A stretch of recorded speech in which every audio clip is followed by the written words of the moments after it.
Hello everyone, it's Queen B and I'm back to you with another video. This video is an update to the Kei'Mani Latigue story.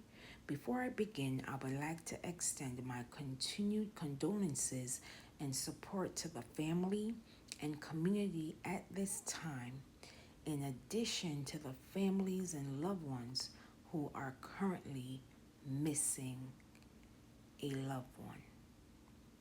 According to reports, attorneys representing Darnell Jones Ogletree, who is accused of kidnapping and unaliving his child, 13-year-old Kei'Mani Latigue, is looking to have the unaliving penalty specification removed from his charges. Defense attorneys for Darnell Jones Ogletree is seeking the dismissal of the unaliving penalty, citing constitutional concerns. He is facing more than a dozen charges, which includes aggravated homicide, 4 counts, 2 counts of SA, 3 counts of kidnapping, 1 count of aggravated burglary, 2 counts of endangering children, 1 count of gross abuse of a corpse, and 2 counts of tampering with evidence, in which he pled not guilty. For now, the unaliving penalty remains on the table. Defense attorneys have filed a motion to dismiss the capital specification, but prosecutors have not ruled out pursuing unaliving punishment. If the prosecution proceeds with the unaliving penalty, Jones Ogletree still has the option to waive a jury trial and instead face a panel of 3 judges. At this time, the prosecutor's office hasn't responded in court to the motion. Jones Ogletree, who is accused of kidnapping and unaliving his child, Kei'Mani Latigue, is accused of harming her, unaliving her, and leaving her body in an abandoned home in Toledo, Ohio. Earlier court filings stated that Jones Ogletree allegedly told detectives that he dragged Kei'Mani to the Miami Street house where he ultimately unalived her. The medical coroner's office stated that she was unalived from a cut to her neck. When commenting on the capital homicide case, Lucas County prosecutor Bates previously called Jones Ogletree case one of the most heinous sets of facts she's seen in her career. If not this case, then which case? Bates stated in part. Jones Ogletree is set to return to court on September 19th, 2025, court filings show. Again, continued condolences and support to Kei'Mani Latigue's community and family at this time. It's obvious that the defense attorney is trying everything under the sun to avoid accountability for this monster. Yes, I said monster. He had no business being around anyone due to his violent past. What bothers me the most is why was he given access to this child? Citing constitutional concerns? What about Kei'Mani's constitutional concern as a child? What is the defense attorney trying to state now? They were given multiple opportunities to having motions move forward in the case, and they chose another route to the point where the judge asked the defense attorney for Jones Ogletree Would they have him do an evaluation? And his attorney stated in part, I can tell the court with complete confidence that at 3:28 on July 2nd, Jones understands the nature of the proceedings and is a willing and active participant and useful in his own defense, with the defense stating they will file another motion for an extra attorney in the case.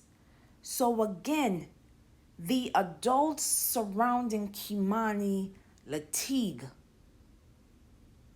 were clearly not doing their jobs, because if they were, they would not have Kei'Mani Latigue around this monster. And it was other adults, ranging from her teachers, parents of Kei'Mani Latigue's classmates, the bus driver who knew something was off and rang the alarm. Instead, the system in this case, which is the Lucas County Children's Services, didn't do follow-ups, though they had Kei'Mani in support programs. Something is not adding up. It's obvious someone dropped the ball and everyone is playing hot potato with this baby's life because no one wants to take responsibility for their negligence. How is it possible that the defendant in this case was able to harm and ultimately unaliving this baby? It was due to the negligence of the adults who call themselves elders, the adults surrounding Kei'Mani Latigue, the adults outside of the home and the system who ultimately gave this monster unlimited access. I'm glad that the community is still supporting this baby, even forming a group known as the Kei'Mani Crew, as they are committed to attending every court hearing, to keeping her memory alive. This is what I mean by when we see something, we do something. Though Kei'Mani Latigue is no longer here, we can learn something from this case. How many more children are currently experiencing similar situations and their voices are being denied? Our children deserve the very best, and we should always question the system when they deny our children. We must have these unfortunate conversations, because if we remain silent, they will continue and we will continue to see the same results. According to Black and Missing Inc. in 2023, an estimated 224,706 persons of color were reported missing. Of that group, 162,755 were under the age of 18. Yet, missing minority children are grossly underreported in the news, which means it is our responsibilities when these news flashes of missing persons, regardless of age, comes across our social media feed.